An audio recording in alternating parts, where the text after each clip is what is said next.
Welcome to Alternatives, the access program that provides a venue for talented individuals to explore interesting topics or showcase their artistic endeavors. I'm Al DiGiacomo, and today we are on a remote taping from the Kerygma Gallery in Ridgewood, New Jersey, where we featured the first of our two-part series on encaustic art with our featured guest, Dale Roberts. This is an old and fascinating technique that has been used for over 2,000 years.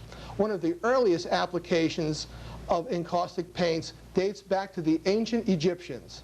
Dale is going to share his knowledge and artistic abilities with us right now, so let's get started. Dale, it's great to have you on a televised demonstration here. Thank you, Al. What are we going to see in the first part, Dale? Well, what you'll see, first of all, is an awful lot of equipment. You'll see paints that require special setup, special properties to get them able to be worked, and you will see me applying these paints to a panel, a specially prepared panel that enables you to put the hot paint on this so that it does not warp or lose adhesion. What you'll see is what looks a lot like an oil painting at the beginning, applying paint, much as you would with an oil paint. The paint is molten wax, beeswax, dry pigment, and a Damar varnish resin. We heat it to about 212 degrees, and then I paint that onto the panels. The motion is basically apply, scrape, and heat. And that's the program that I follow for each work that I do. Now I can mix up at order, at will, to get any other kinds of qualities and effects that I choose. And what you'll see at the beginning is just sort of a applying and a back and forth movement that I have to do as I paint this. I liken the whole process to almost a dance-like procedure, because I have to move from heat to panel, looking at subject, back to heat, and you're always mindful of the fact that this is very warm over here, and as you're bringing your brush to the panel, it's cooling on the way there. Yeah. You've started this painting as we were setting up the cameras and the lights and everything today. What is it that you're working on right now, first, Dale? Well, I've set up a still life in front of us with some fairly rich blues and based on a cool tonality with some warm spots. And well, what I've done is begun the early part of this painting that is very much like oil paint, where I'm just applying paint to this panel. What I'm doing here is organizing shapes. I'm delineating form just a little bit at a time and getting paint onto surface. And the surface is not a conventional canvas or something. Tell us a little about the substrate that you're working with. Very good. Yeah, this actually is a gessoed panel. This is masonite, in this case 5-ply plywood, birch plywood, and you put a hot rabbit skin glue gesso on it. That dates back to Renaissance times as well.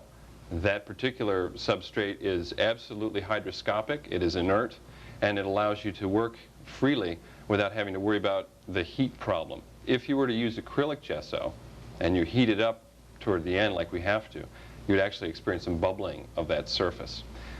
So that's the surface that we work on. And what you're saying is that it is impermeable to water. Actually, what happens is any water, if I were using a water-based medium, it would pull right into this. So this is extremely dry. It's almost like a chalk. And as you paint on it, the wax adheres to it. And then when I burn in toward the end, it actually fuses into that and becomes part of this front surface. Is there an advantage to working with the hot wax that you can actually touch the painting moments after you've done with it? Yeah, that's a good point. You can build up an appreciable thickness because this color doesn't dry, it sets. As soon as it cools off, it sets, and then you can go right on top of it. Also, you don't have to pay much attention to color oil absorption. In other words, I could put a white down, and then I could lay a black over it. If you were to do that in conventional oil paint, you would experience cracking as soon as things started to dry. I see. Because this medium doesn't set, it doesn't dry, it sets, then you can do that. And everything is in a microcrystalline structure, so it all fuses together at the end. We mentioned in our opening that this was, whether it was pioneered by the Egyptians or used for great many years by the Egyptians. Were they the first to discover this process, Dale? Yeah, to my knowledge, and it's the first instance of this sort of painting that has come down to us. In fact, at the Metropolitan Museum of Art, about 2-3 years ago, they had a show of the Fayum portraits, which were memorial portraits done of the deceased. And they were done with encaustic 2,000 years ago, and they have not darkened, cracked, or yellowed with time. So it's a very permanent and holds up well through time. Absolutely. And that's something that appeals a great deal to me. I feel a great debt to what has come before. Painters that had respect for their craft, they produce paintings that we can look at today. The Van Eycks, for example, wonderful craftsmen. We can look at their paintings because they produced it in a scientifically sound way. And when I produce a painting in encaustic, I'm using a material that will not change, will not alter. So hopefully down the road, people can look at them and they'll look just as though they were just finished. Now, obviously, this, like any other work of art, painting, oil, acrylic, I guess if this really got hot, if it was stored somewhere, that it might cause the paint to reset itself or to become unset? Yeah. And, Am I using the right terminology with that? Yeah, it's actually sort of an intusion process that happens where all the layers fuse together. What would happen or could happen is that it would just set further. I've had folks ask me in the South when they buy a painting, is it okay down here because it's warm? I do mention the fact that it's rather hot in Egypt and things have survived all that time in that climate. It takes about 212 degrees to melt it. And that's, what are you using there? Is that a fry pan or? Yeah, the implements are very basic and they're household things. This is an electric fry pan. This is a flat griddle, and I have a piece of Corning glass on it which will transmit heat. And this is where I melt the paints and they become pools of my pigment. This is what I use for the actual palette to physically mix the paint. And these have to be kept at about 212 to keep it in the molten state for it to work well. If you can step a little bit over here, we'd like to get that camera to get some of the process that you're using there. It looks like a regular palette, an artist palette there. Yeah, and as you see here, this is the wax pastilles. They are bleached beeswax, refined. That's the basic raw ingredient. And in one of these little tins, you would fill it about 80% filled with that. I like to add carnauba wax for extra hardening, a little pinch, and then to also give it a little bit of a shine to it. It's the same thing that they use on car wax, right? That's carnauba right. wax. And at the end of the whole process, after burn-in, you will actually buff up your picture with a soft cloth. Then I add a Damar varnish resin, which will further harden the film of the paint. Now, after this gets molten, you add dry pigments. And those are the things that any paint is made from. In the case of encaustic, your binder is beeswax and the varnishes. In the case of oil, it would be oil, poppy seed oil, linseed oil, whatever you choose. Is there any caustic chemical in there that it kind of gets into the word encaustic? Well, the caustic, that's a good point. It actually has to do with the burn. And that's why at the very end of this process and partway through our demonstration, you'll see me pick up something and pass it over the surface of this painting, and it will burn in the layers. It will so it's not a caustic where it's a chemical burn. It's a caustic where it's a heat transversation with that. That's correct. Okay. I hope to give our viewers as much of the insight and the knowledge into the background of this as possible, because it's a fascinating art on how you can put a bridge between realism and the abstract texture of encaustic. Yeah. Is that something that you strive for, Dale? It absolutely is. It's one thing to paint what one sees and to react directly to it. It's quite something else to add something of yourself or your take on a scene. And in many cases, I'm finding over the years of working with encaustic that its physical nature, its ability to allow me to be unpredictable is something that I can pull into a work and the realization of a work to give it a different quality. The way paint melts and colors melt when they're on top of each other, it's a little bit like those happy accidents that you hear about in watercolor painting. It took me about 10 years to control those accidents so that I could actually exhibit a piece. It's very labor intensive. My tools often consist of razor blades and dental tools. That was my next question. Yeah. What type of tools do you get to acquire your different textures? Well, the textures themselves, I can get any way I can put paint down. This is actually an ink brayer. I can run this along the palette, pick up some paint, and transfer it onto the image if I choose to get a texture. I can paint with rags, which I do fairly often. Also, I've even used a Surform tool, where I'll pick up a dried cake of encaustic and scrape it over and actually have it fall down onto the painting. Then I'll burn that in and I'll get an unpredictable sort of granular texture. So any way that you can transfer this hot medium onto your panel is acceptable. I can see almost using a cheese grater of some sort or something like that. Yeah, just about anything. Yeah. And I'll give you any ideas. Feel free to use them, Dale. Well, I'll be honored. Thanks so much. I use a brush an awful lot as well, and especially at this beginning stage, where I'm just putting down the pigment onto the panel. I'm trying to get a surface, a sort of bed to work into. And at the early stages, it can very much resemble an oil painting, a casein painting. However, as soon as we start to get into other layers and heat processes, then it starts to take on a special character. You mentioned casein. Is that the same casein that's in milk protein? It is, absolutely is. And what does that entail?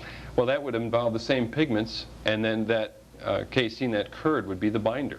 And it's actually really? a wonderful, strong, inert paint as well, which is something I've used on occasion underneath an encaustic. Now, you can paint layers with encaustic. You can go under it with casein or gouache, which is opaque watercolor, and then develop on top of it with the encaustic medium. So it's very versatile that way as well. And another thing to mention and bring to attention is the nature of the film of paint. Because it sits in this waxy microcrystalline structure, the light shines through and then bounces off this brilliant panel, comes back out through the paint, and it has almost a cloisonné, kind of a jewel-like effect. So you get a nice look at the structure through and the way the light pushes out through color. So it's very unusual that way as well. Did any of the great masters of European art ever dabble in encaustic, Dale? Well, I know that Leonardo, actually, he was quite the experimenter, and in fact, sometimes to disastrous results. I know that in his Last Supper, there was some wax used. His problem from my research has been that the substrate allowed for moisture to come through. And so the wax came off and he put oil on top of it, and he's had all sorts of technical difficulties because he didn't do it quite the way the Egyptians did. Diego Rivera experimented quite successfully with the medium and used it on a number of large mural pieces. Then it fell out of use, and it's enjoying a bit of a revival today. What are some of the, do you have any of your contemporaries, your peers, that are also engaged in encaustic art? I do. I give demonstrations to various leagues and on occasion universities, and people will pick it up and work with it. I do have some former students that use it to varying effects, and it's interesting because it doesn't require you to paint a certain way. It's a very freeing kind of medium, something that you can try things and react to them and so forth. That's where you were talking about creative play and creative work? Mm-hmm. Was I right on that? Yes. This can become, if one isn't careful, it can become a terrible drudgery to work and to work some more, and you work in isolation. I tell folks I feel a bit like the Olympic swimmer. I train and train, and in 10 seconds my race is over, and then I go back to training. It's a bit like that with painting. You paint and you paint and you paint. You have your show, and then when the show's over, it's over. You go home and you paint some more. It's not such a glamorous thing as folks often will think. So anything that can make it fun, I'm all for it. And that also will keep you fresh in your approach. If it isn't fun, or if it isn't interesting and unusual and allows you some reactivity to it, well then, you're going to get bored with it. And this medium is so endless in its possibilities that I find it fits the bill for me on that. Well, let me step back for a moment or two, a minute or two, and have you dabble in your art. And folks at home, and our cameras here at the Kerygma Gallery can kind of watch you do your thing. Very good. Thank Okay, you. Okay. Thank you, Dale. What I'm doing at this point is heating my brush again, as we've been standing here talking. the brush is cooled and I need to heat it, and I'm heating it in paraffin. That I can wipe off on a paper towel, and then I can dip my brush into the paint pool, bring it over to my palette, and start applying it. Now I am building up a surface that I'll be able to react to and develop, and I'm putting sort of a mosaic of color down. Every spot has a color that I'm seeing, and I'm approximating that in my application.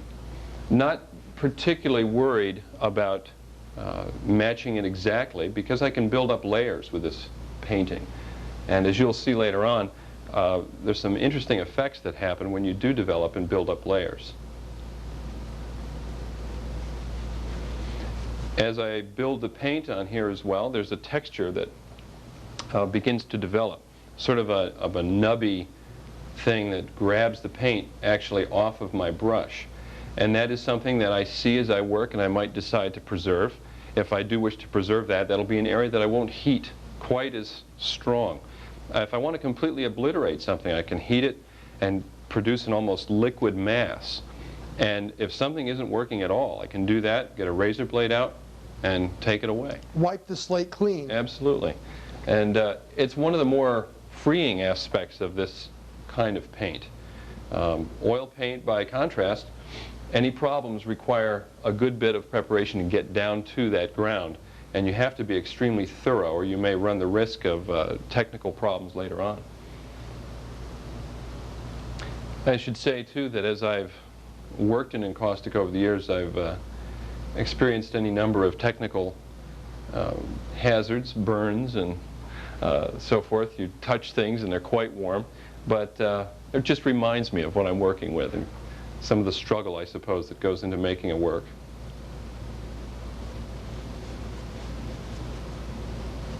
Some of your background as a schooled painter, how did you start to get involved in noticing your artistic abilities? They manifested early on. Been drawing pretty constantly since I was quite young, 5, 6, 7 years old, and it was important to me, even as a young person, to let the art teacher see that I was a serious one, that this was something that really meant something to me. Mm-hmm. So I would work and try to capture the attention of a teacher along the way. My background is from a small town in upstate New York, and actually a number of these images come from that area of the country. In that environment, though, I had free reign of any number of beautiful vistas, and I spent a lot of my childhood outside, enjoying what was out there and reacting to it. I used to go out even in the wintertime on a January thaw and by moonlight at about 12:30 at night and make drawings as a teenager. So it manifested early in me. The training part of things took place at RIT in Rochester, and then Tyler School of Art down here in Philadelphia. Very respected schools.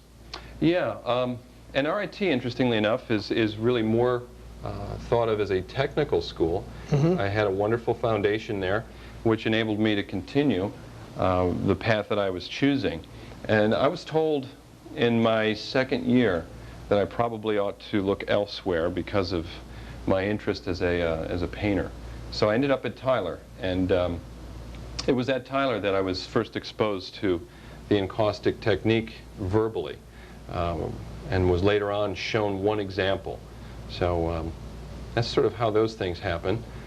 My training was in traditional media, oil, egg tempera, pastel gouache, and as I approached graduation, I thought a great deal about the future and how to make what I'm doing different from what else is out there. Now, ever since I was a kid, wax and its sort of thermoplastic qualities had appealed to me. I used to melt crayons on the radiators at school, often getting in a lot of trouble, but I found the whole process of melting things very intriguing. So when I was exposed to encaustic, I thought a lot about my history, and it just seemed to fit in rather well with it. So at that point, I just began experimenting. In the painting at this point, I'm doing something that would be very difficult to do with traditional oil. I'm just building color on top of color without having to pause for anything to dry. That's a wonderful attribute of this paint. If you go ahead. Because of the whole method is that you may apply something on top of it and then scrape it and have that reappear as you burn in, or is that the setup, is that? Or actually, as soon as it gets cool, it sets up, you can then go in and, if you choose to, scrape it down and collect what comes from underneath. With oil paint, I would have to wait for this underlayer to dry. In fact, I'd be done now for our first session if this were oil paint, or close to it, because I have to wait for things to dry. When people paint in oils and acrylics, do they have several works in process at the same time so you can move from one to another? Very often. And unless you're painting an alla prima method, which involves a single layer approach, put it down, react to, scrape away, and so forth, you will have to do that. What was that called again, Dale? Alla prima. Alla prima. Yeah. It has to do with, it basically translated would be one look, one shot, where you paint it one layer, one response to subject, without many layers and technical movements. And this medium, you can work that way as well. You can just continue to build it up, painting the colors one on top of another, and in one session come up with something fairly convincing.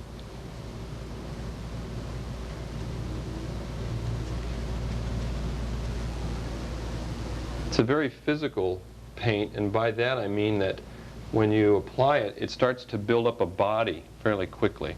To build up an appreciable thickness in any other medium would take a good bit of time. With encaustic, I can do it pretty quickly. How long does an average encaustic painting take you at this size? A lot of that will depend on involvement. Yeah. I've had images, I often will work from sketches that I do when I'm doing landscape, because this isn't so portable. And I can take weeks on something even this size or even smaller. On the other hand, large paintings, I might take a couple of years on them. It really depends on my aims. Yeah. So, interesting thing about working outdoors, up here in this section of the easel, I have a small gouache study that was done from life in Philadelphia, and since all of this can't really be brought to the spot, you have to find a way to bring the spot to you. And one of the ways I do that is I'll make gouache color studies and pencil drawings and charcoal drawings, pastels and so forth, bring them home to the studio and work. I have brought big panels out on site and begun underdrawing and compositional study that way, and then developed it as well. So it's a very much a once removed kind of process. Have you ever tried using a propane method with a propane stove and actually doing an encaustic camping expedition? I'm very close to that. Actually, I've accrued just about all the materials I need. That's great. And I'll probably start that off in the backyard just to do a see if it works. Study. Yeah. Yeah, that's great. Dale, we're coming to the end of our first of our two-part series here, and what will we be seeing in our second portion? Okay, well, the second portion will center around altering this image now that has started to have some paint applied, started to gain some resolution, and you're going to start to see me do some unusual things. You'll start to see me putting paint on in different ways. You'll start to see me putting on the wrong color. You'll start to see a dialogue happen between these two places that's unusual, and usually it's depending on what I'm aiming for. And at some point you're going to see me lay this easel flat and get out a tool behind me and begin the burn-in process. And then you'll start to see the paint react to the heat. And at that point there's a new dialogue set up where I react now to this as it's being developed, as well as my visual impression of what's in front of me. So what you're going to say in our next show, we're really going to have some fun. Absolutely. That sounds great. Del Roberts, thank you for sharing your talent and enlightening us on the most fascinating topic known as encaustic art. It seems we are long on talent but short of time, so we will continue this program on our next show next month. I'd like to thank Ron and Vi Hughes, owners of the Kerygma Gallery, for allowing us to make this show possible. Ron and Vi remind us that outstanding talent can be found in a gallery near you, so enjoy life, explore art. And for those who would like to contact us for more information on our programs, can find it at oktv.org. So that's all we have for now. For OKTV, I'm Al DiGiacomo.